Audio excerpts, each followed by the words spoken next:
Bonjour. Comment allez-vous le week-end?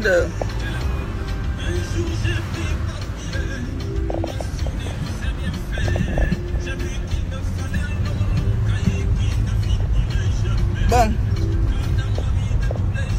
je suis toujours dans mon combat contre l'arnaque des femmes en détresse en quête de maternité, contre l'arnaque des malades en détresse, les malades de cancer, les cancéreuses comme Mathilde Brun, qu'on a escroqué.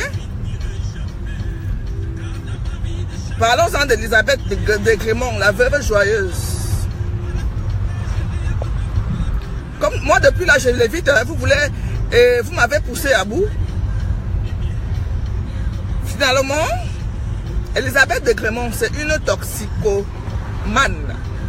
Donc, elle dépend de la cocaïne, ce qu'on met là.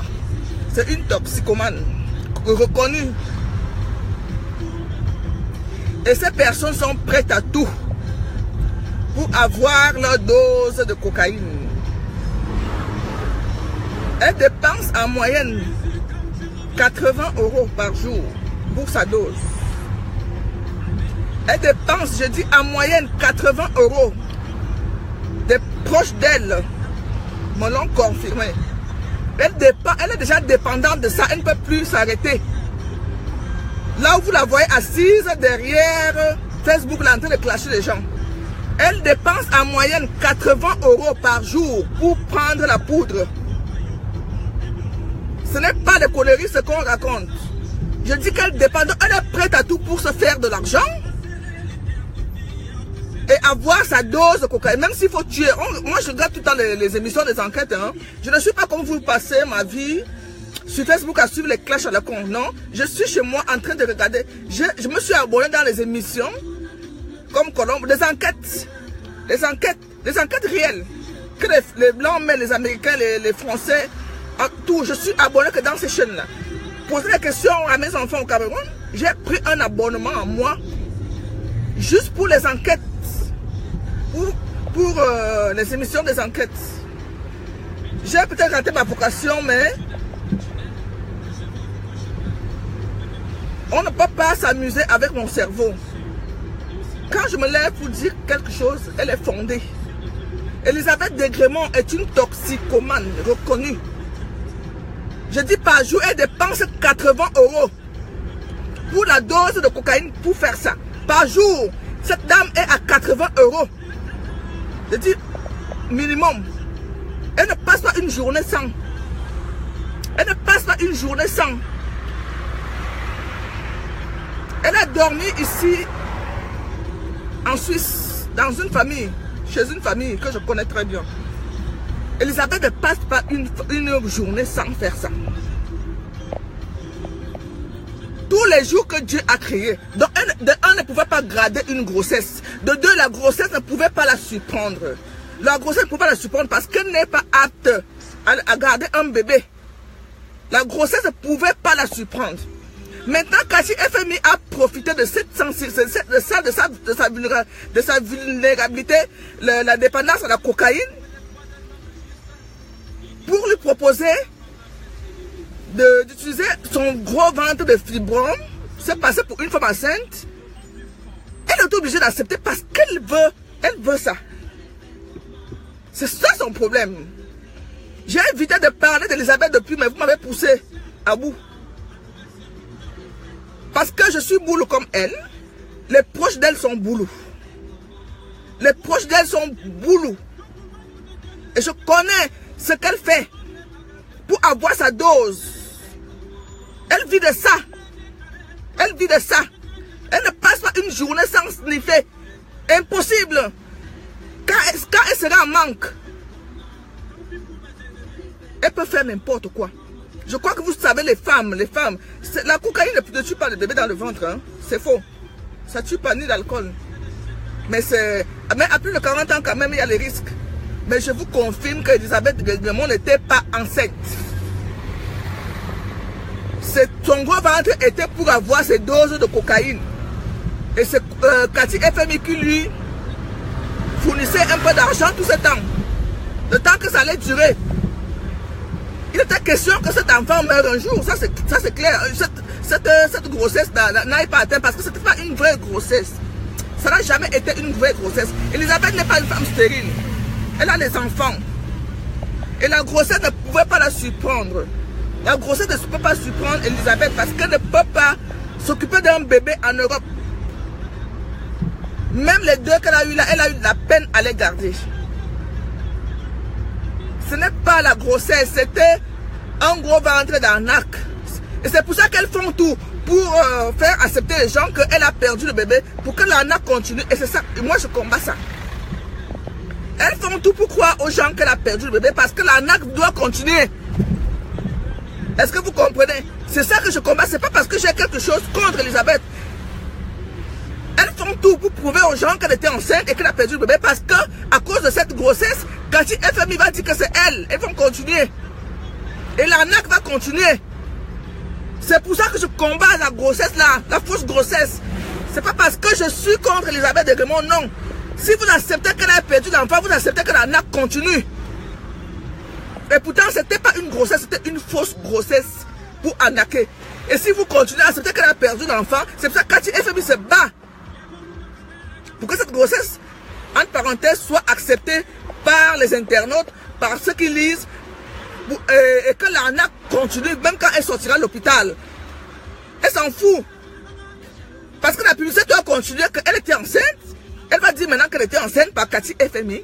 Et la publicité va continuer. La publicité, la fausse publicité va continuer. C'est ce que je me bats à vous expliquer en écrit. Je ne suis pas une maman vidéo. Hein. Je ne suis pas madame vidéo.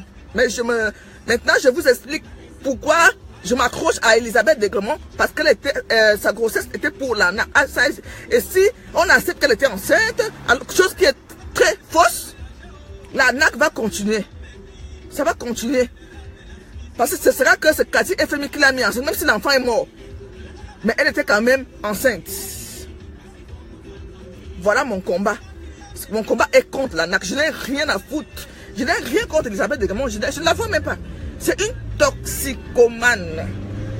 Je te vous dis qu'elle dépense en moyenne, source sûre, je ne vais pas exposer les personnes, 80 € par jour pour acheter sa dose. Donc accepter qu'elle était enceinte, c'est continuer à encourager l'arnaque. Ok? Les papiers qu'elle a publiés, ce sont les faux papiers qui ont... Ça a déjà été envoyé à l'hôpital Foch. Je crois qu'elle ne sait pas ce qu'elle risque, cette femme. Elle risque gros. Elle risque gros. Vous qui l'aimez, conseillez-la de se calmer. Elle risque gros. Ce ne sera plus les affaires de venir clasher les gens. Venir, oh, je vais te fabriquer. Elisabeth, tu veux me fabriquer en quoi? Je suis Madame Chopin, là où je vis. Ce nom est partout ici en Suisse. Je m'appelle Madame Chopin. Seul mon nom donne les vues. Seul mon nom attire les vraies personnes. Tu vas me fabriquer en faisant quoi de moi? Tu vas me fabriquer en quoi? Qu'est-ce que tu vas dire de moi? Ça le pute, machin, c'est entre toi et moi qui est pute.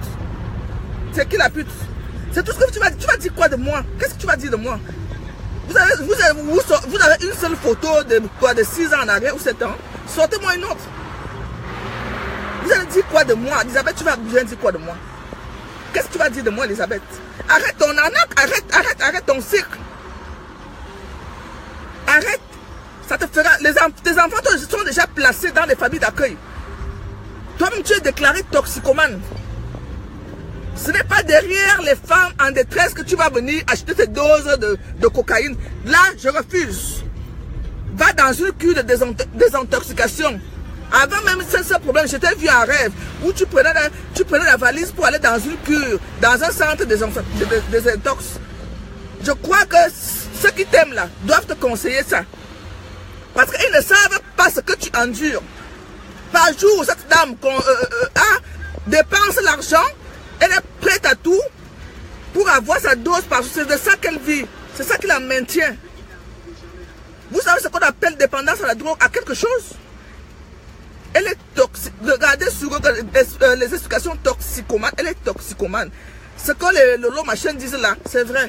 Ou c'est la veuve de bon mal. Parce que ce qui fait qu'on ne les prend pas au sérieux, parce qu'elles sont dans les clashs avec ces personnes. Elisabeth est bout comme moi. Et mais c'est un bout de ces... On ne les touche pas. Hein? Mais j'ai des valeurs que je défends toujours. Toujours. Ça aurait été ma fille ou mon fils ou un membre de ma famille de sang, j'allais faire la même chose. Je suis comme ça. Donc les faux papiers, tout ce qu'elles font, c'est justement pour prouver qu'elle était enceinte, pour que l'arnaque continue. C'est pour que l'arnaque continue après la fausse grossesse. L'arnaque doit continuer parce que ça aurait été prouvé que c'est Cathy FMI qui l'a mise enceinte. Parce que elle allait vous démontrer que c'est Cathy FMI qui a fait qu'elle tombe enceinte. Si vous continuez à accepter cette fausse grossesse-là, et Cathy va continuer à sévir sur Facebook, à escroquer les femmes, à leur proposer. Mais quand j'ai connu Cathy, tu m'as pas dit que tu soignais l'infertilité. Hein? Tu avais les petites maladies quand un compresseur était avec toi, c'était pas par rapport à l'infertilité. Mais à ma grande surprise, boum, tu es devenu malade de mettre les enfants dans le ventre des gens. Moi, ça m'a surprise. À l'époque de compresseur, qui savait que tu faisais tomber les femmes enceintes en 2 semaines. C'est faux. Tu es une bandite. Quand tu es une bandite, et tu as trouvé ta vraie cible. Parce que vous deviez former une bonne équipe après la grossesse, et pendant la grossesse et après la grossesse, mais ça n'a pas marché. Il y a les esprits comme moi qui sont... Les esprits qui sont sur Facebook comme moi. Vous n'allez plus sévir. La femme qui va encore tomber dans votre piège, elle-même, je crois que c'est la malédiction qui la suit. Et sur ce, bonne journée, je suis en train d'aller chez Western Union chercher